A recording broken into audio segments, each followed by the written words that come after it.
Hello, thank you for joining with me. We are in A Course in Miracles workbook for students, part 2 of the workbook, section 9.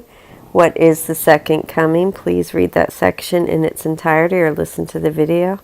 And this is lesson 103.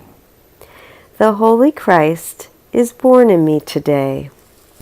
We'll go down and read footnote 114.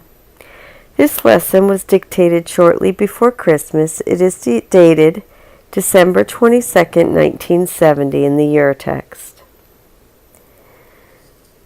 Watch with me, angels, watch with me today. Let all God's holy thoughts surround me and be still with me while heaven's Son is born.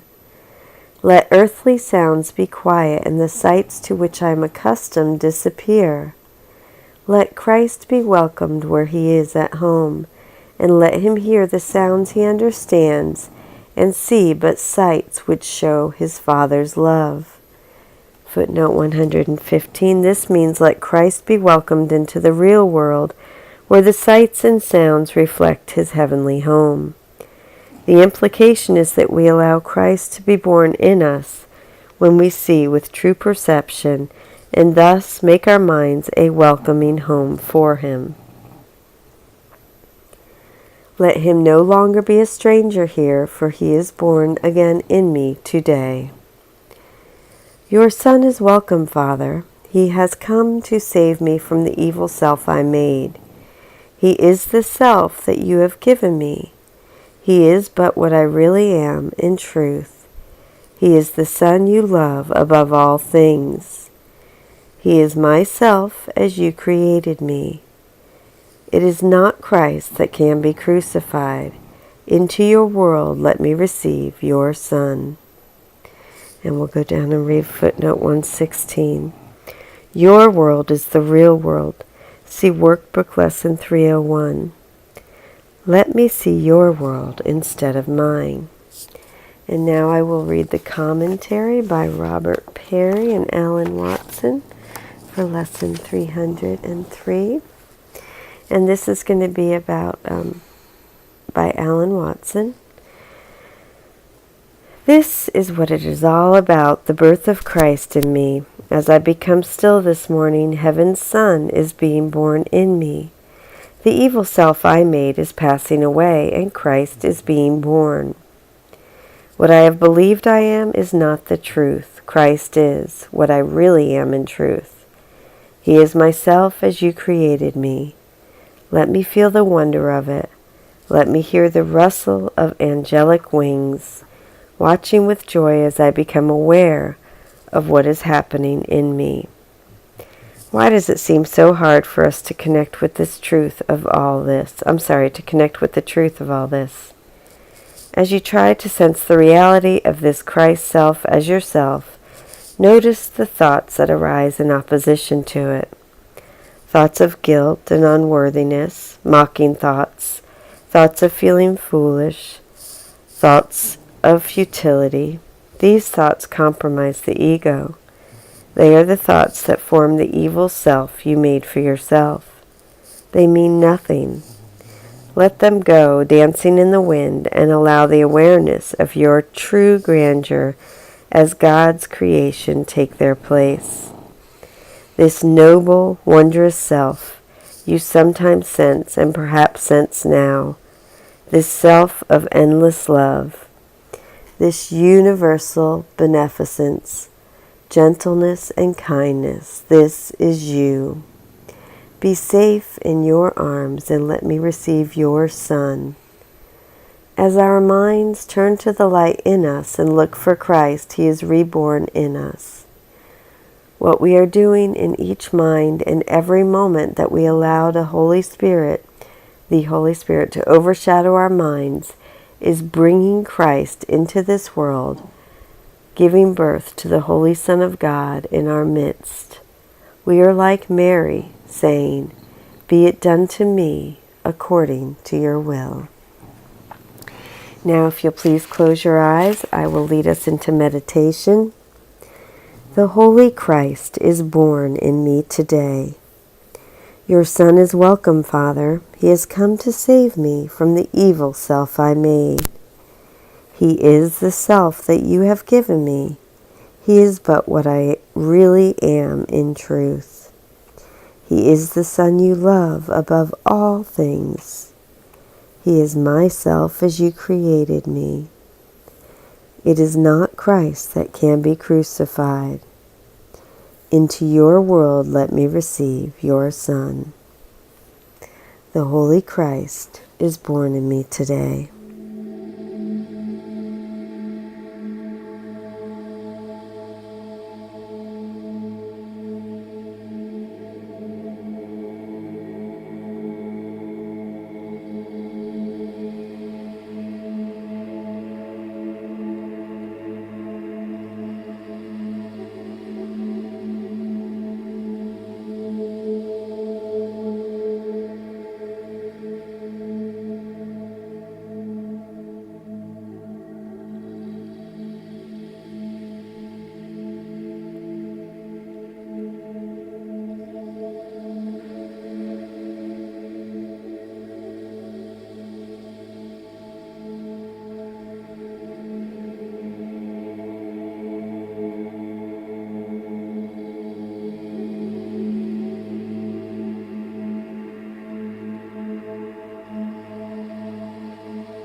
Thank you for joining me in meditation, and now we will read what is the second coming. We are in paragraph 2, sentences 1 and 2, and we're continuing point 4 in the list, willingness for total forgiveness. And this is Alan Watson. The second coming of Christ is all-inclusive. All minds are healed together. This is what permits or allows it to embrace the world and hold you safe within its gentle advent, which encompasses all living things with you. If someone or something were excluded from forgiveness, how could there be perfect peace? Conflict would still exist. Because the second coming encompasses all living things, we are together safe. Forgiveness is total and universal, from all things to all things. There is no end to the release the second coming brings, as God's creation must be limitless. No end. It does not stop short of including anything. All bondage, all sense of enslavement, all sense of limits is gone. How else could it be if God's creation must be without limitation? This is the end we hold in our sight as we do our little part, forgiving those brought to us in our daily relationships. The day will come when my mind and yours will no longer hold a single grievance against anyone or anything, and when no one or nothing holds any grievance against us. All guilt will be gone, all anger will be gone. God himself shall wipe away all tears. Where we once saw darkness, we will see only light. What pure and unadulterated joy that day will bring. Then will the will of God for us, our perfect happiness, be realized and known, and our hearts will overflow with eternal thanksgiving and gratitude as we join our voices once again in the forgotten song of love that fills the universe. Thank you so much for joining with me. Lesson 303. The Holy Christ is born in me. The Holy Christ is born in me today. Thank you. I love you.